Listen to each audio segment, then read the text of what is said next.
Hey y'all, it's Dr. Shelley here for our very first episode of Sunday Dinner Conversations. So I want to welcome you to my kitchen right here in my home and thank you so much for showing up and showing out in the way only you can.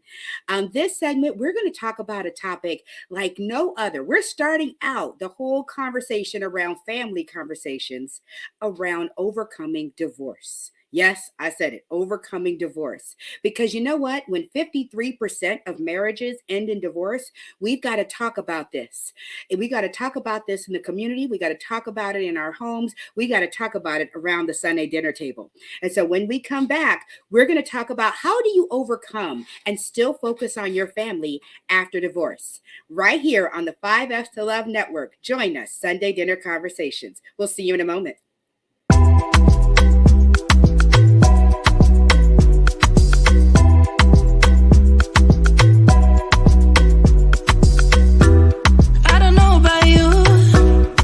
Make me crazy.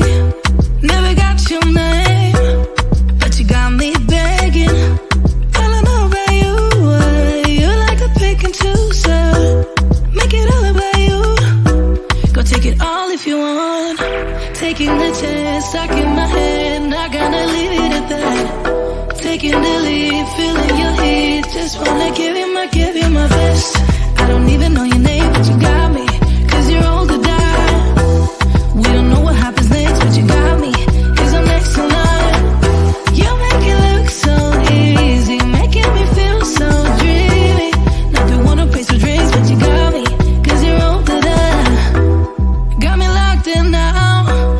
Go ahead and take a shot. Do you really want me? Maybe you're just. And welcome back. We are back right here on Sunday Dinner Conversations on the 5Fs to Love Network. I'm Dr. Shelley, your host. And since this is our first show, I'll tell you a little bit about myself, just a tad bit. I work as a diversity, equity, and inclusion anthropologist. I work in schools, organizations, and I focus on how people can help move their organizations forward. And what I found in doing this work over 25 years and leading several organizations is that the best, most well-rounded people come from great families, but great families are hard to find and they're even harder to create and harder to raise. And so we wanted to focus on the family. And what better place do we really get to know one another and have real conversations as families than the Sunday dinner table? And so today's show, we're going to start with overcoming divorce. Now, before I bring on my guest, I got to tell you a little bit about him as well. His name is Reggie Harris. He is the epitome of showing that men and women can truly be friends and be able to move forward together and without any of the nonsense in between us. So he is actually my best friend. But what he also is overcoming and knocking it out of the park, overcoming divorce after 25 years of marriage. And knowing him, I'll be honest, I was a little worried about him afterwards, like how's he going to handle it?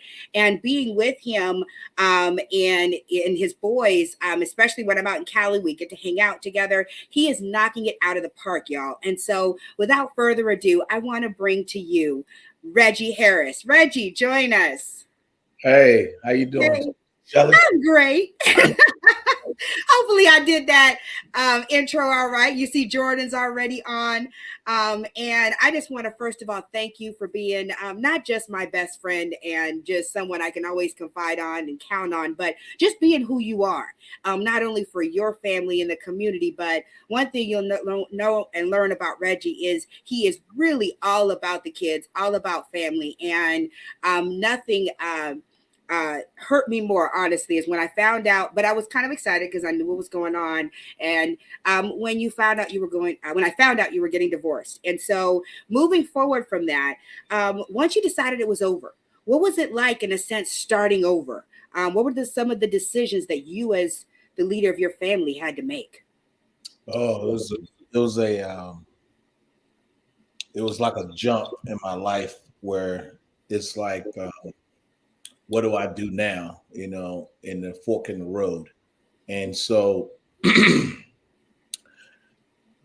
being accustomed to how your family structure operates, and then for all that to stop, it was just nothing but a whole lot of question marks in the road in front of me.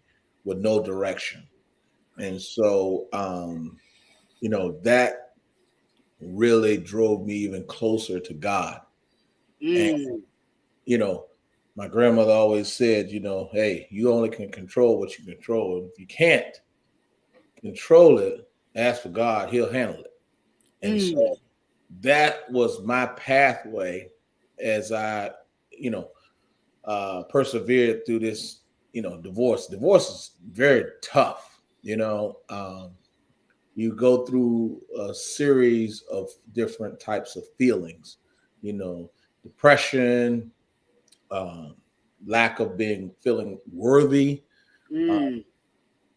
having to also put on some sort of mask in front of the children because they worry about how you're, you know, going through this situation along Mm-hmm. with them. And nobody ever wants to see anybody unhappy. That And part. so that in itself took a lot of courage, um, Mm-hmm. courage to persevere on through and just take one day at a time and try to win the day, Absolutely.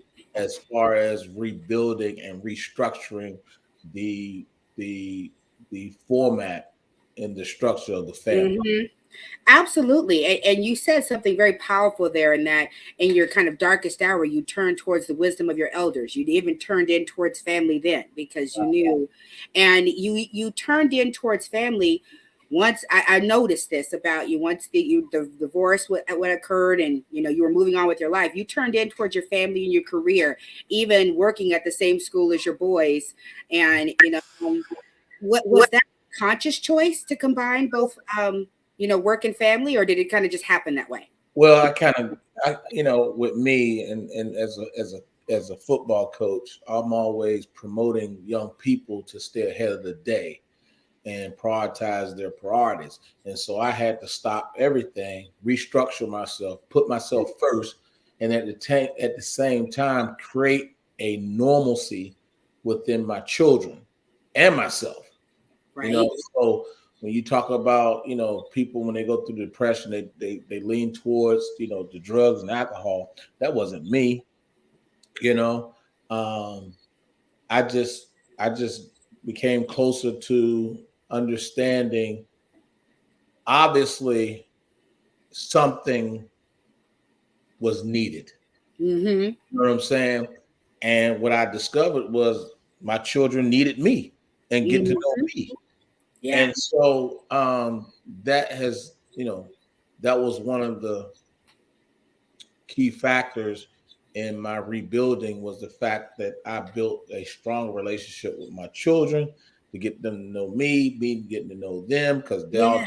knows is work, work, work, work, work, you know, bills, bills, bills being paid and so forth. That whole, commonology of what a man, does for us. Supposed to do. Right. What was that like, opening up a bit to your kids so they can get to know you on a different level? Because now you didn't have that other half, or those kind of balancing act that sometimes parents play with one another. What was that like, opening up? Because you're not the most open, brother. I love you, but you're not. And so what was that like? Well, that in itself was of a change that needed to be changed, and only God put that in front of me to change. And what it did was it inspired me to show, what do you call it? That feeling of compassion, Mm, because males in the home always the bad guy, whatever. But you know what? It switched. It switched mm-hmm, for me. Well, now it became more of consoling. mm, That part in itself changed for me, because now I'm not just this hardcore dad, take care of this disciplinarian. No, I had to fill both roles. mm. And And that's so that something. was a change for me. But when you talk about family, these are some of the sacrifices you take for your family. Oh, yeah, and you said it. I mean, and that was beautiful too. to witness and walk side by side with you as you make those sacrifices, even within yourself and your own views of what a man should be. How has having to soften up impacted, your previous role of what a man should do, and how you're kind of reshaping that for your boys and your girls as you move forward? Because I know there's some things that you don't want them to take with you from how you grew up, and so you're trying to change those. Well, I have to look in the mirror and not lie to the person in the mirror. That part. You see what I'm saying? So when you look at modeling and being that exaggerated role model for your children, it also comes with not only just the good but also the bad, and how you handle adversity. And then that's what builds character. And so as my children, see me undergo this situation, I kept my eye on what my purpose was as the father. And so with that being said, I had to make sure that I'm still and continuing to teach my children how to handle adversity. And how we handle adversity is with kindness and love and compassion. That part.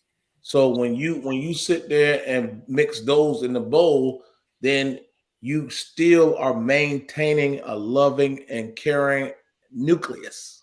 Absolutely. And as you were establishing that, what were some of the decisions, the tough decisions, quite frankly, that you had to make as the leader of your family, sometimes maybe in their best interests, maybe more than your own, or vice versa? For me, like I said, it's just eliminating the dysfunctionality of the situation. Gotcha. And so when you eliminate that, then now you don't, like in the business sense, you don't teach bad habits. You teach them positive and effective ways to work through adversity. Absolutely. That's part of growing up. Not everything is going to go as planned. That part. You have to make sure that if it don't go as planned, you just hurdle through and keep it moving. True that. And now I didn't even stop because I know you and I know each other. How many kids do you have? If you want to share their names and ages and shout them out, who are these babies that are the light of your eye? I have 6 kids. So, I have Nia, I have Savion, I have Christian, Donovan, Nevaeh, and Amaya. And they're gorgeous. And right now, your situation is that the boys are with you most of the time, and you get to see the girls sometimes on holidays. And I know sometimes that can be a bit tough, but I'm so excited that you got to see them this holiday and being able to reconnect with them. Tell me a little bit about what that was like. You're now switching from seeing your kids all the time to now seeing them every when you can. Well, it's never a great feeling because you have been so used to waking up to, their voice. And now that voice is not, in the room anymore. And it humbles you to a point to make that when you meet up with each other, that love is just so abundant that it just glows in the room. Yes. So I'm just humble, and I'm just thankful that I do have the opportunity to see them. I wish the situations were a little different, but I will tell you one thing that is prevalent is the fact that if you don't have communication, everything falls down. That's true. And so we're going to come back and we're going to talk a little bit about reestablishing communication, even with your kids, and some of the challenges of becoming now a single dad at this phase in our lives. We're not spring chickens anymore, and we might have gotten used to doing things a certain way. And now our whole lives are being kind of turned upside down. And so we're going to be back in a moment after this commercial break with Sunday Dinner Conversations, talking about overcoming divorce on the 5Fs to Love Network. Join us in a moment.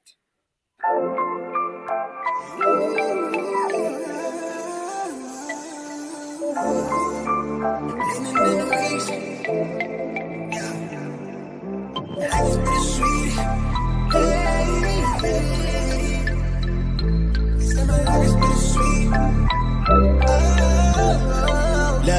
wave, tapped in, lately my life.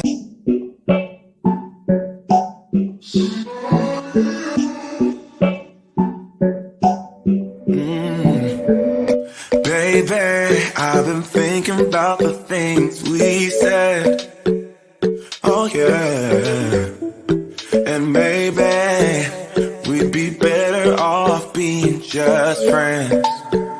Oh yeah. It's getting kinda obvious what you want from me. Only calling when you feel alone. You make promises, then you let them go. So if you just wanna have my body, you better go find somebody else.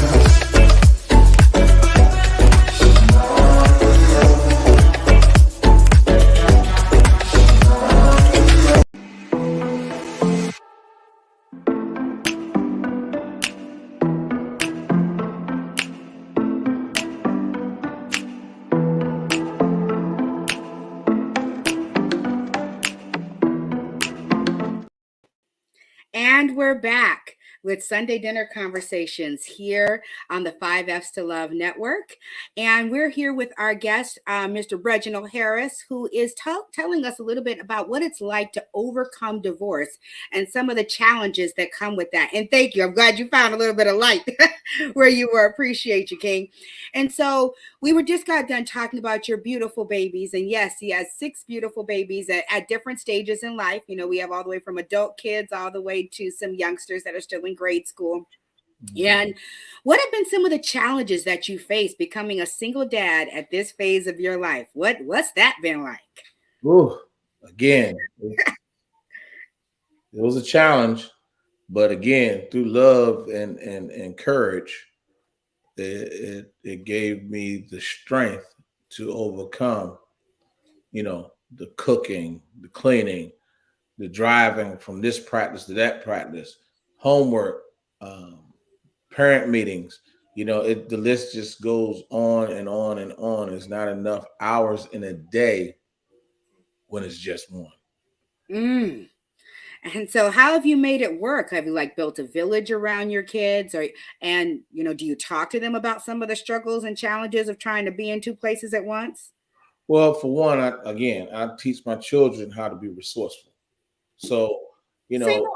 when you have when you have friends that are generally friends, not homies or people that's just trying to share your light, when adversity strike, they'll be there in your corner. And Mm-hmm. so I've had a couple friends and former neighbors out here in California um, that has helped me navigate through it. You know, um, former moms that when I was here, they did everything, and I just took a few tips from them and just did my research and just kind of came up with my own philosophy on how to navigate through, making sure I can, you know, be there for everything, not some things, but Mm. all things. And as a former competitor and athlete, you know, that's what drives me, and that was to win the day. I always say win the day, and that also includes your family winning the day. Mm-hmm. So when you talk about those arrangements and things, it was all about navigating and delegating, and that's what helped me, you know, uh, persevere through that. And so now I feel like I'm an expert. You're But like, I can tell anybody how to do this. I I, got this. I will tell you, there have been many times I wanted to pick up the phone and call my ex-wife and tell her, she's awesome because Mm. I now see exactly the things that she used to do. You know what I mean? And so I'm very appreciative of what she did and, you know, what it takes to keep a family together. Mm. So, what would you say now, having learned and grown, what would you say it takes to keep a family together that you've learned over Oh, the years? biggest thing is communication. Communicate. You know, From a and man's perspective, what does that mean when we say communicate? Because a lot of men do not communicate. We've talked about this. They don't communicate. Even right. the football players you work with, you're even struggling on the football field to get them to communicate with you, each other, anything. What does that mean? Communicate. Well, it's the little things.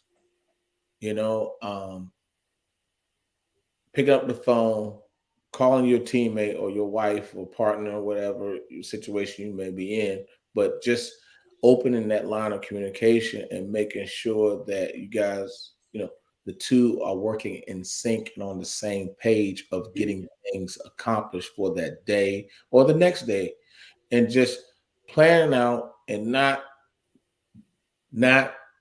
shutting down a situation because it wasn't favorable to you. Mm. You see what I'm saying? And we as men, we get to that point where, we didn't get our way this time, so I'm just not going to give her hers. You know what I'm saying? We play those tag, Yeah, for tag game. well, I call it the tug of war game, That because true. for men, we feel this thing like we're the king. We make sure we run the house.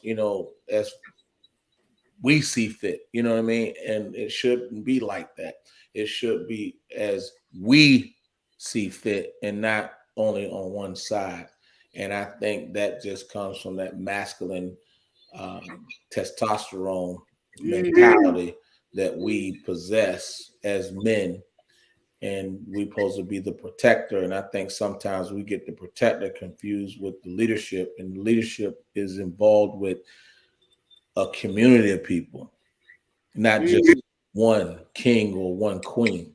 Yes. That And is so huge. yeah, And that is, go ahead.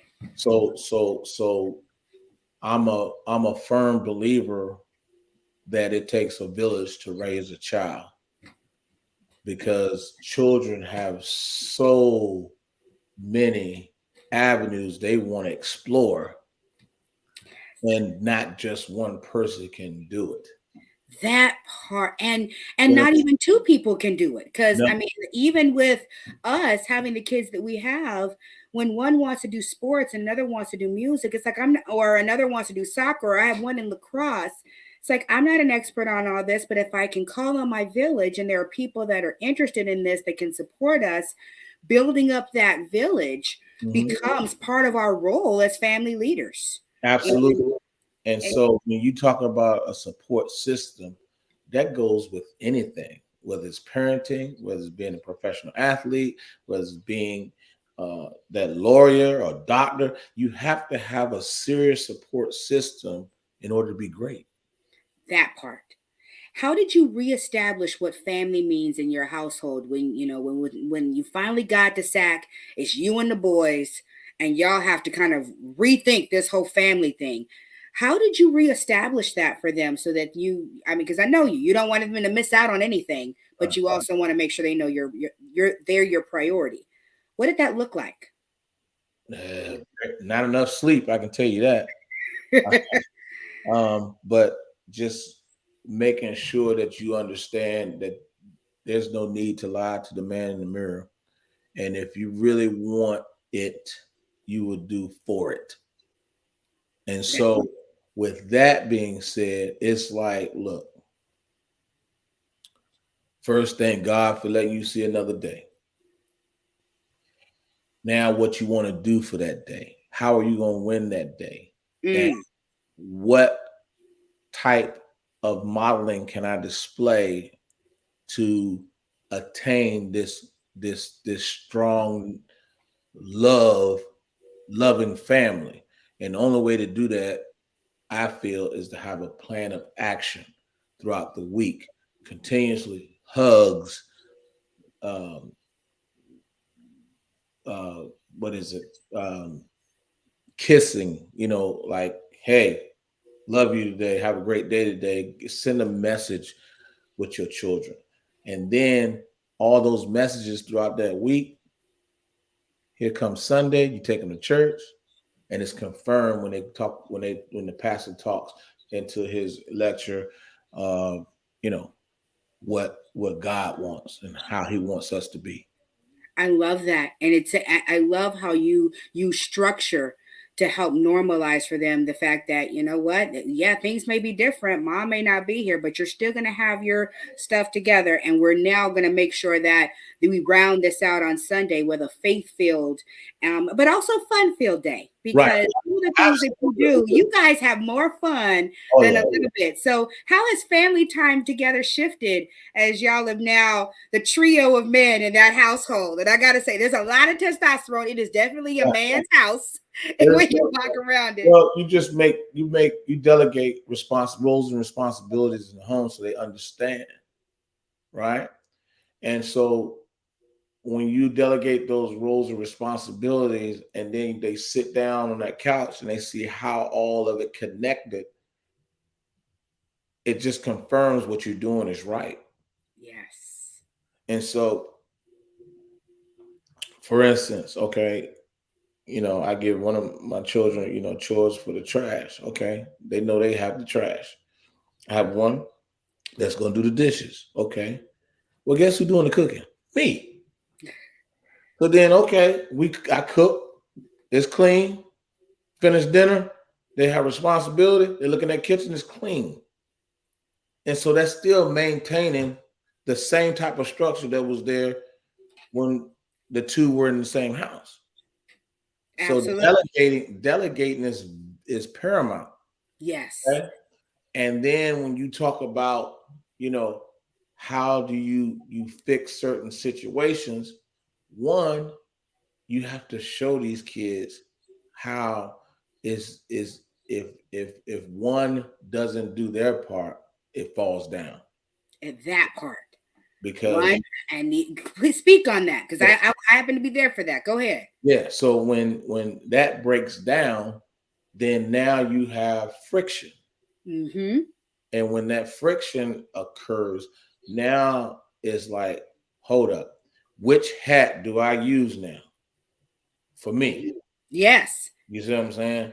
Do I put the disciplinarian? Okay, if I go to disciplinarian, then I lost off. I ignored the nurturing part. You see what I'm saying? So you kind of got to mix the two and balance the two, so you have a balanced and well-versed young person. I love it. And you do that so well, especially with your boys, just pointing out how when one doesn't do something, it causes the other to have friction. And now you end up with total family friction, all because one piece of the domino didn't do their part for whatever reason. It doesn't matter what reason. We often talk about excuses are the tools of the incompetent. So we don't want to hear any excuses, but understand the consequences when we all don't do our part, and reestablishing that, but also remembering to be that firm hand when you have to be, but also that loving hand that comes back afterwards. And without having, I remember my dad was definitely the firm hand. My mom would come in afterwards and be like, why you got your behind whooped, right? And we had that balance. And when you lose that balance, it can be a burden on not just you, but also on the kids.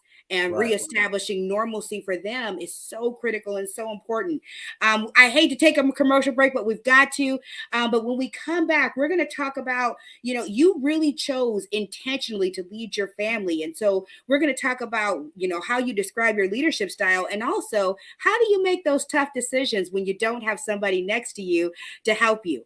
And this is all information that if you haven't tuned in yet to the 5Fs to Love Network, please make sure you like and subscribe, but also check us out on any of our websites or social media. We'll be back in a moment with Sunday Dinner Conversations with Reggie Harris about overcoming divorce. You don't want to miss this.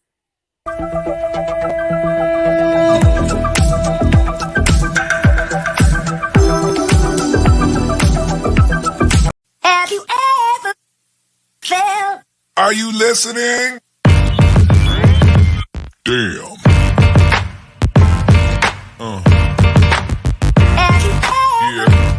Yeah. Are you listening? Damn.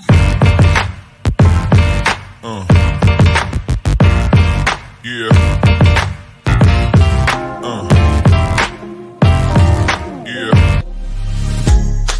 Loving how you wind up for me. Tonight is all on me. Mash up the place for me. Yeah, yeah. She just wanna highlight. Ooh, that body talk to me.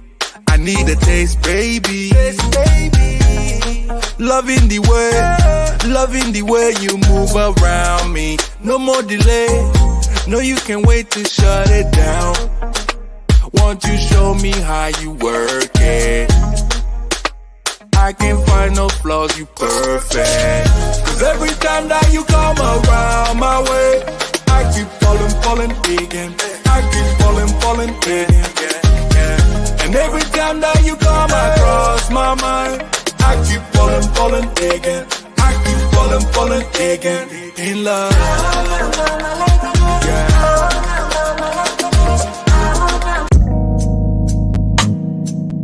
Broken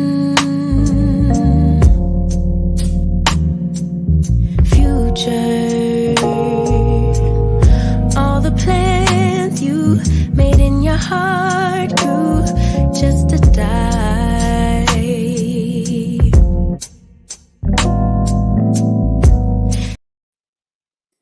Welcome back to the 5S to Love Network and Sunday Dinner Conversations. And I'm your host, Dr. Shelley. And we have been having a riveting conversation with my BFF. I'm honored to have him here, Mr. Reggie Harris. And we are talking about how to overcome divorce. And remember, 53% of marriages, that's over half.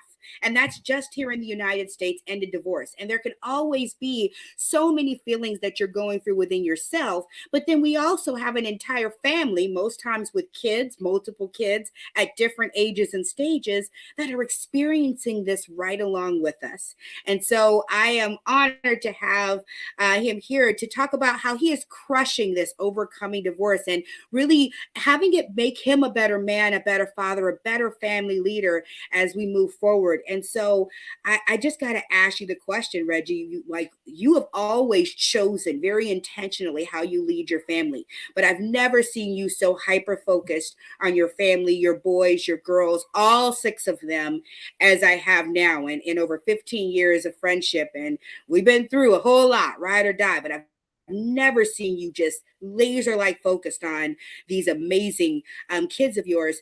How would you describe your family leadership? If you had to put it into words, how would you describe how you lead your family? That's a great question. I would say it's assertive, yet loving and compassionate. That compassionate is more of understanding, and when I say understanding, it requires me to step back and listen instead of being proactive or transactional. I'm more of a patient and transformational type leader. Agreed.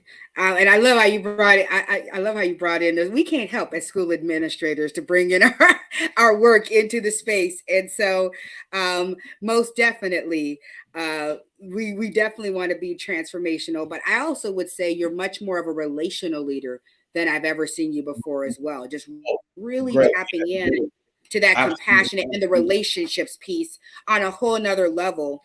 Now that, you're like, I got to lead this and I don't have anybody else to fall back on. Like, it's all on me now, which in the sense can be great, but it can also be a little bit scary. Like, man, it really is all on me. What were some of the things that you wanted to bring forward or change about how you led your family versus how you grew up? I basically added more of the nurturing aspect of parenting into my fold of development. Got you. And was that was that a challenge for you at times to add more of that nurturing side, especially coming off the football field and being Coach Harris and then having to flip on a dime to now, be daddy to, an 8-year-old little girl who's just looking at you starry-eyed, or then flipping the script and having to talk to Savion or Christian about something man to man as they're coming up. What's that like? Oh, it's like, it is a hard but attainable type of task because, is that competitiveness, as I go back to, that keeps that drive going for me, and that gives me the energy to be able to give the best version of myself to my children. And so, with that type of energy backing me, it just makes everything a lot easier as I approach the everyday challenges. You're right. You're right. And I do want to thank our folks that have joined us live. My baby girl, Janique, Mason 74. Thank you. I know Jordan was on here earlier. My sister-in-law, Roberta's on here. Thank you all for joining and chiming into our conversation on family leadership and overcoming divorce, what it's like after having to make these tough decisions. So that's my biggest question for you. I got to ask you, when it comes to making some tough decisions, you like a thought partner. You like somebody to kind of bounce ideas off of. What's that like now that you don't have a life partner to bounce some of those large decisions off of? Do you ever kind of wish you did, or how do you work through that? Well, is a process, and the process requires me to trust the people that are in my circle. That part. Okay, and that's a big challenge for me. Especially when you hear it from your parents. That's one version. Then you have, your circle of friends, and you hear their plan, and then you kind of put what you was brought up to be, and some of the ideologies that was used to, throughout your development, and now seeing it from a different perspective. And I'm not, when you talk about different perspective, I'm talking about different races, because now, because the world is so diverse, you have to match that diversity of that diversity of ideologies that are being being actually um, out there and given to young people. And so Well, and you have even more than that with your kids being half of it, like your bigs being biracial and right. bicultural. And so, like, how do you continue to influence or infuse, or do you infuse the Filipino culture, even though it's like, well, I mean, I've been around it for maybe 25 years, but it may not be how do you continue to bring that culture in? Well, what you do is you got to research. You got to sit back, go to Barnes and Nobles or something like that, and just look up parenting. There's some great, great books that people have written about parenting, and you just see the different perspectives that people see and what they feel is all right. And then you just, again, research and come up with your own and see. And then there's the trials and tribulations behind it. You know what I mean? You try it, see if it fits your family. But the knowing to research is what is important, that young people, or older seasoned people need to understand. Don't go off of, traditional ways, Mm-hmm. parenting. Um, Research, see what's out there, because there's a lot of new ways that people There are. have created today, and it is available everywhere, and it's easy It to is easy to get your hands on it if you're willing, though. That's the key. I keep saying, going back to the person in the mirror, are Yep. you willing to do what you have to do for your family, regardless if you're in divorce or not? Are you going to just harbor on you and that other person are separated, or are you going to continue because you have more than just you To involved? focus on. That being said, though, you do still need to make some time for yourself.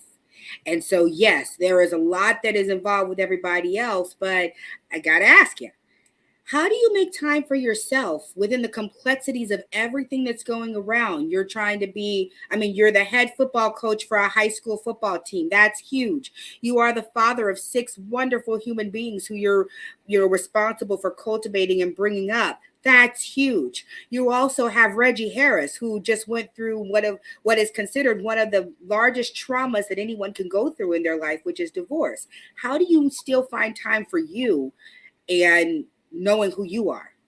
Because I love myself, baby. That part. Because I'm me, baby. And you feel So how me? do you find that time? Like, because real talk, they said, yes, you do love you. Where do you schedule it? Because I remember when I used to be able to schedule it in good night. It was hard. But see, that's the part. That's the part right there. You figure out what the week looks like, and then you plan accordingly. Because what comes first is these kids and establishing that solid foundation again of love and compassion and an area where they feel they can have open communication. You are so right, Reggie. And as you think about that, and you spend, and I know I asked you that because I know you get to spend time with yourself. Reggie's gonna make time for Reggie. Don't get it twisted. And I've always loved that about you because one, it was an area that I needed to grow, but I could see that even if I spent time by myself, I would be refreshed more so. And that was when we would spend hours at night playing Scrabble. Like that was my me time. We'd sit down and play Scrabble for hours or play poker. I know that you love your games and things like that.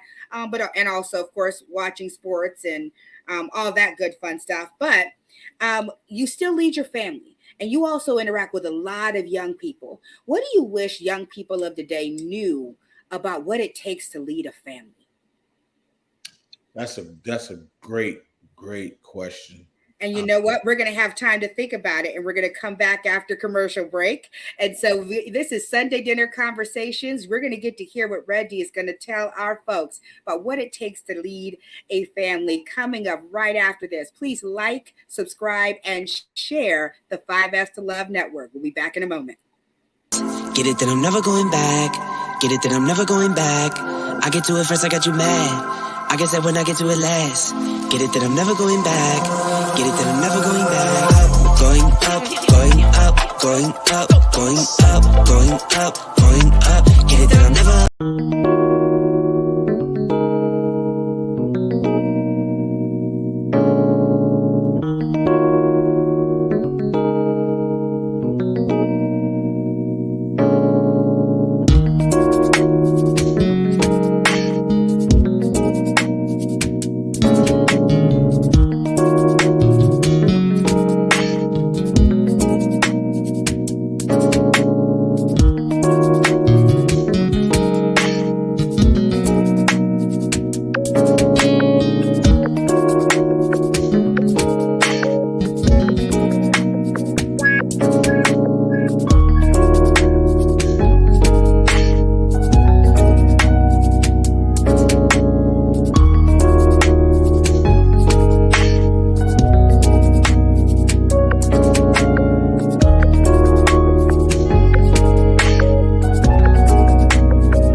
Welcome back. I'm Dr. Shelley, your host for Sunday Dinner Conversations, and hopefully you are all coming back because I left you on a little bit of a cliffhanger with my guest talking about overcoming divorce.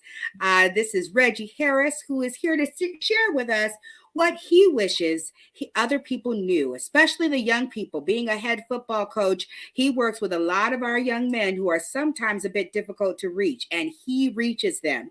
And so from what you know about, just folks in life and being a man and being through what you've been through, your years on earth, I ain't going to tell your age, but, we don't go tell all that.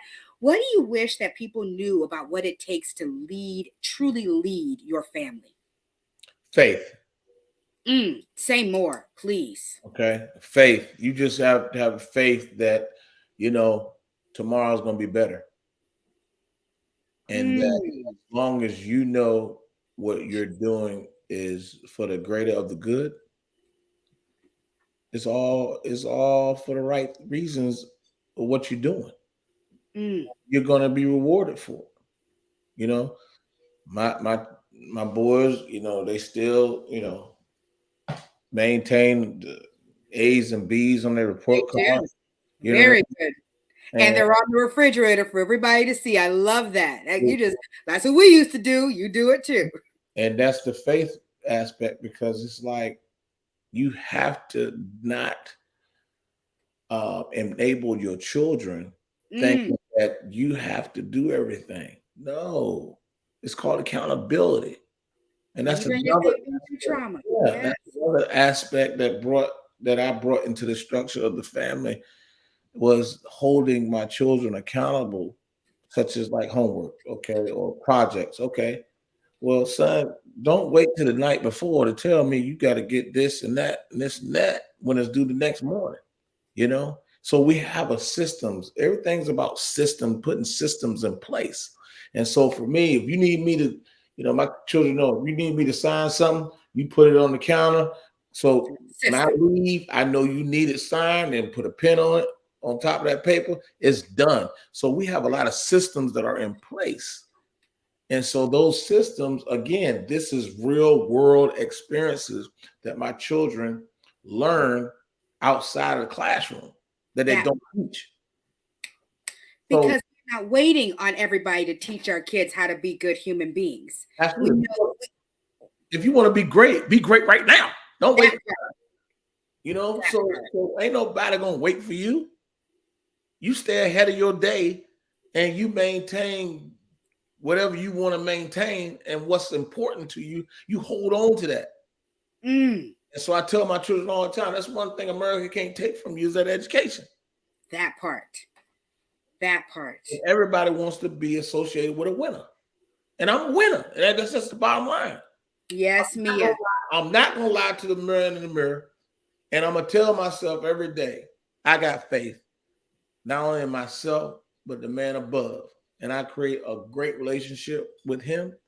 And I keep it moving. What I got to worry about? That part. And I exalt the greatness of me and don't hold nothing back. So when they do throw that, dirt over What? my whatever, what I'm saying, they close that casket, I've exalted myself. I've left everything on this earth.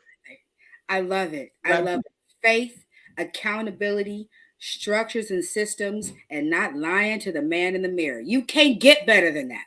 You can't get clearer than that.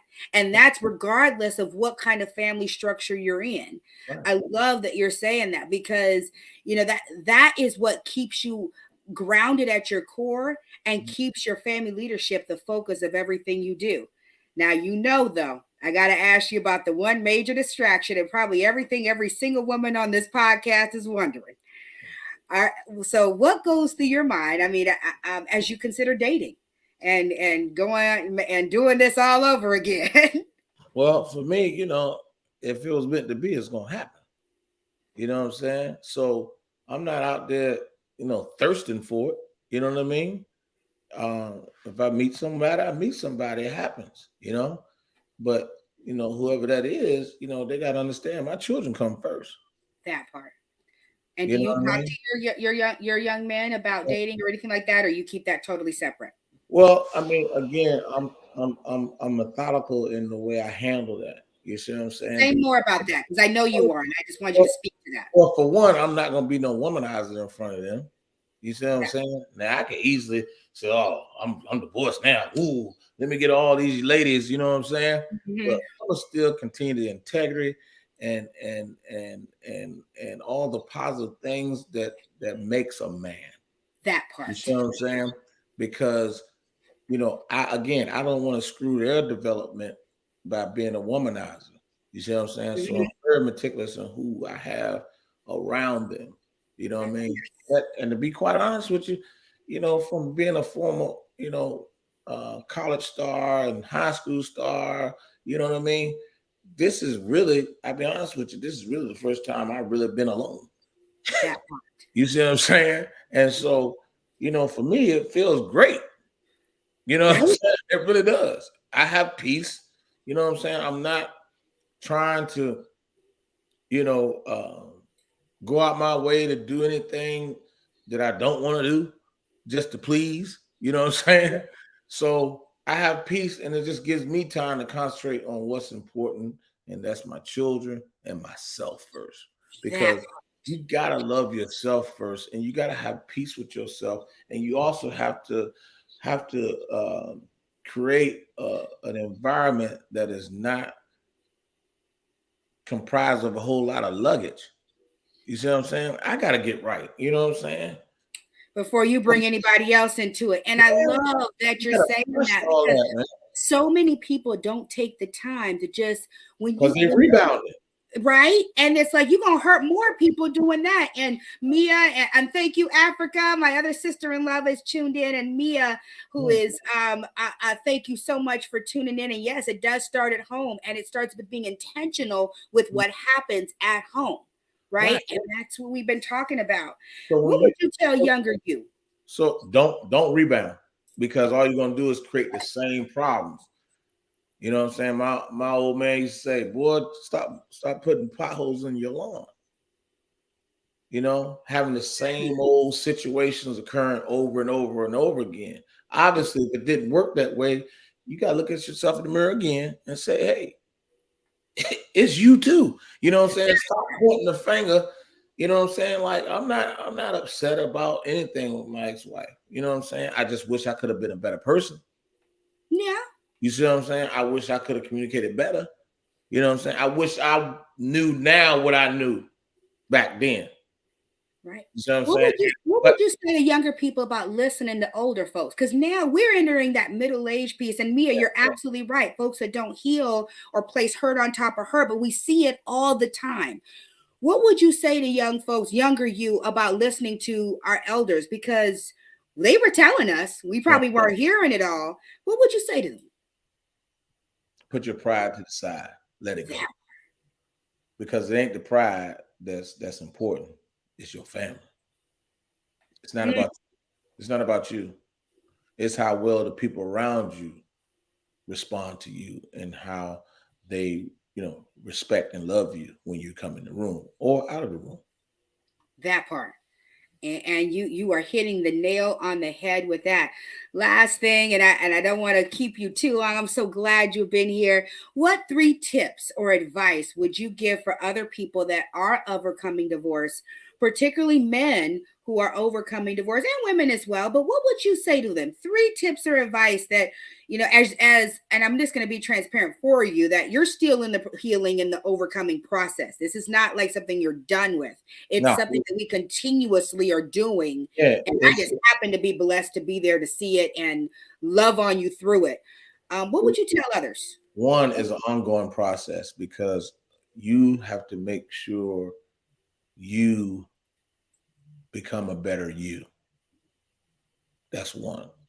2, you have to accept that you have some faults.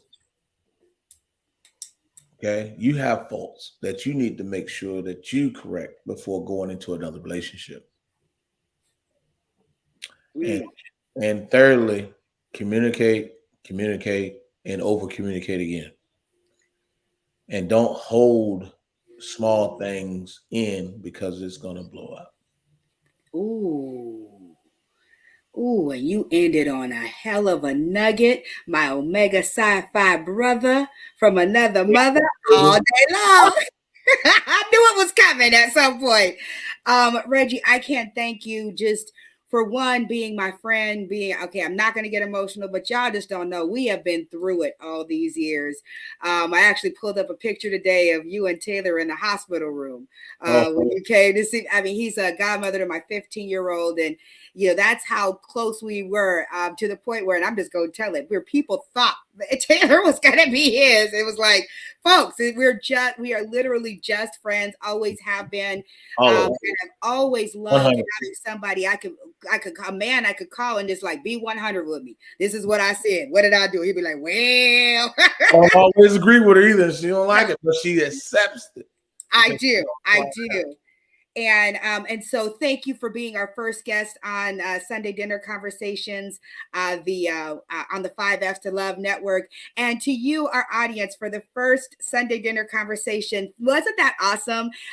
We are going to have many more guests that come up. Yes, Mia, you are spot on. Mia, Africa, Janique, Roberta, just everybody. Jordan, I know you were on here. Mason 74. Thank you for tuning in, because real talk, these are my family, folks. And so I'm so glad they showed up, because I really didn't want to be here on my own for my first show. But let me tell you something. We learned something from Reggie today. And if there are three things that I would pull from him, you can't lie to the man in the mirror. Remember that when we're talking about overcoming challenges and being the best that we want to be for our families, family leadership is at the core of everything. And part of the reason that we are here and doing this podcast is because every single person I've ever worked with, when it comes to overcoming challenges like sexism, racism, homophobia, or any of the other isms, that's what I work in, is isms. Oftentimes, I shouldn't say oftentimes, most times, oftentimes, it all comes back to how we were raised. And there were things that were put into our heads when we were coming up that folks are now, as grown leaders, trying to overcome. And one of the largest things that folks have had to overcome are not only thoughts about people who are different from themselves, but also trauma like divorce and what it does to our families. And so as you're thinking about how to lead your family, our three tips are: one, do not lie to the man in the mirror. And because that's the one person you've got to be honest with throughout this whole parenting thing that we know. Second of all, build the village. The love and affection that your kids need and the guidance that your kids need is not just something that you can do, that you are the only ones who can provide support in your family structure. You and your spouse are not all that you need. You need more people in your life. So build your village. If we didn't hear from Reggie, anything from Reggie, we heard that. And most importantly, he started it. He ended with it. Communicate, communicate, communicate. And so as we wrap up this first episode, I just want to, again, thank you for showing up. And we actually have an ask of each and every one of you. For our first episode, we want to see what your family structure is, who you are. There was a reason I started with a single dad, because many times folks do not consider families that have a single parent an actual family. There's always the thought that there needs to be some kind of other, or that we have this very traditional view of family. All families are welcome here at the Sunday Dinner Conversations as we focus on family leadership. And so we would like you to post a video introducing your family to us. Tell us who you are. Tell us where you're from. Show us those beautiful babies if you feel comfortable. We want to meet you and welcome you into our village. So be sure to like and subscribe to the 5Fs to Love podcast. I am Dr. Shelley, your host for Sunday Dinner Conversations. You can reach me at familylegacy5.com or at leadershiplegacyconsulting.com if you are in need of any of our services. And just remember, if nobody told you they love you today, Dr. Shelley, Mama Shug, as some know me, loves you with all my heart. And I will see you next week right here on the 5Fs to Love Network for Sunday Dinner Conversations. Mwah!